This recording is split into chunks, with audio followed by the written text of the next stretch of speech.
Hey, Bronze Sword Gamer, back again.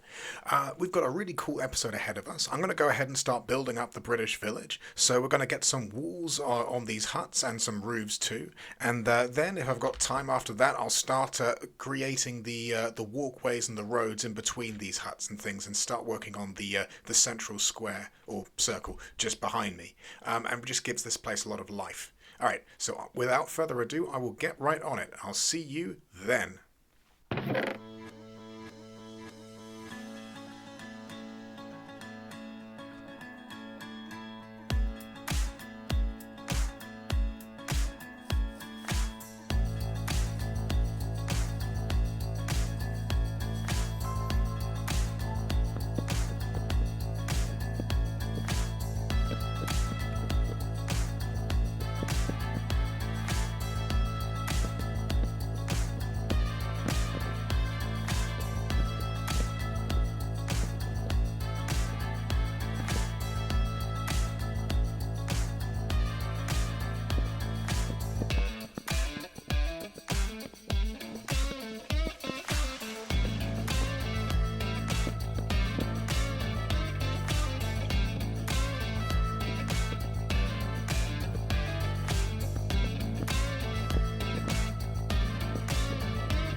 Right, we've got the walls up as per the template on the ground, and I've decided to strip the logs because I think it makes the huts look more homely. I think that people here are going to be spending a lot more time working on their own homes than, making the defensive palisade look nice.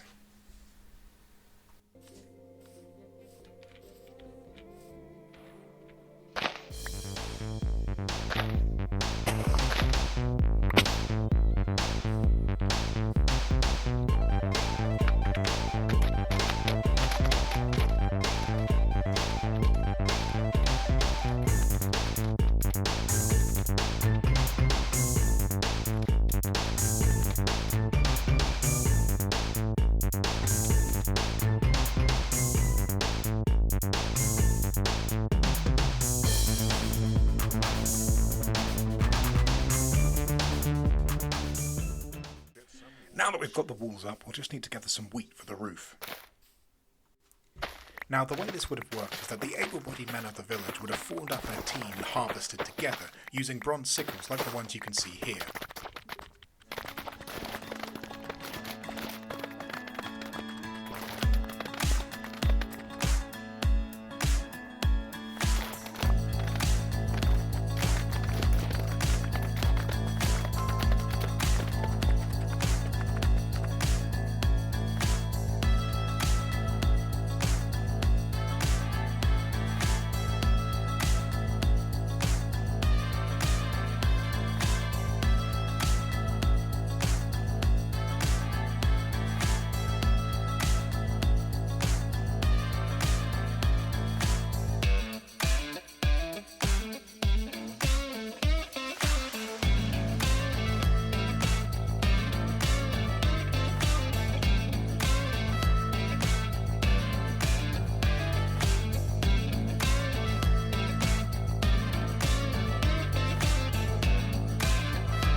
And now to build the roofs.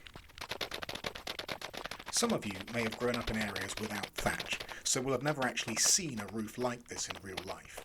Even those who have may not fully understand the construction. Now, obviously, if you look online, you'll see better diagrams than this, but I don't want this video to be copy-struck. The way it works is that you have a framework of beams all moving up to a central point and cross beams going horizontally, and those are all tied together with string.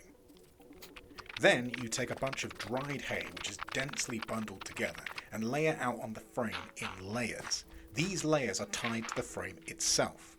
Now the genius of the system is that it's so simple. The top layers overhang the bottom layers, meaning that the water simply runs off the layers almost like a series of ramps.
Right, after strenuous effort, the roofs are done.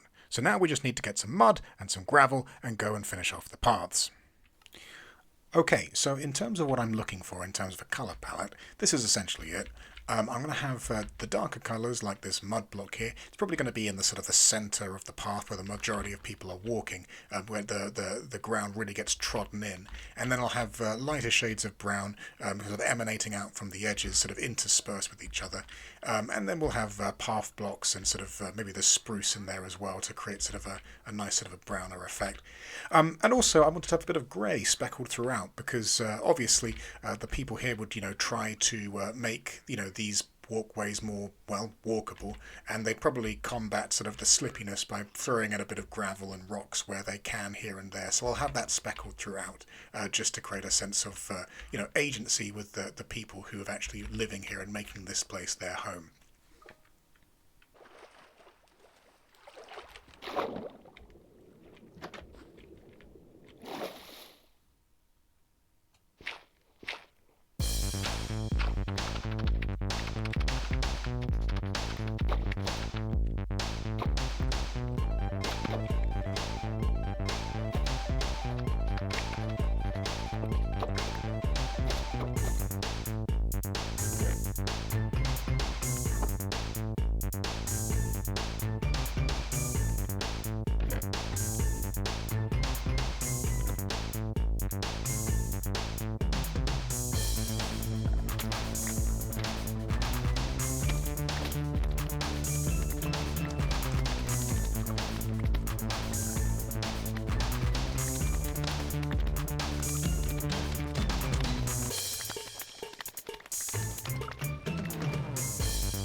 Okay, so here I am popping the path in. As you can see, I'm just putting down some path blocks initially. What I'm trying to do here is just create some big blobs of colour here and there, like you see in real life, where the colours and the hues don't aren't sort of speckled into each other. They have sort of zones and areas.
Yeah, so here we are.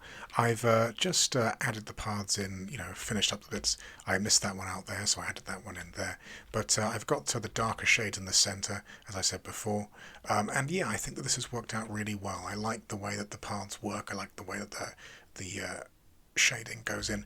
I think that the dripstone actually works really well as sort of like the dry mud at the edges. And then as it gets sort of more moist and sort of it gets darker towards the center. I think that really works quite well. And obviously, you've got little speckles of cobble and gravel in the midst there, which is where people have attempted to make it a bit more walkable. So they've thrown some down to try and a sit thing there. But yeah, so I think that's fantastic. I think that's worked really, really well. I'm really happy with that. Well, thank you very much for coming along with me.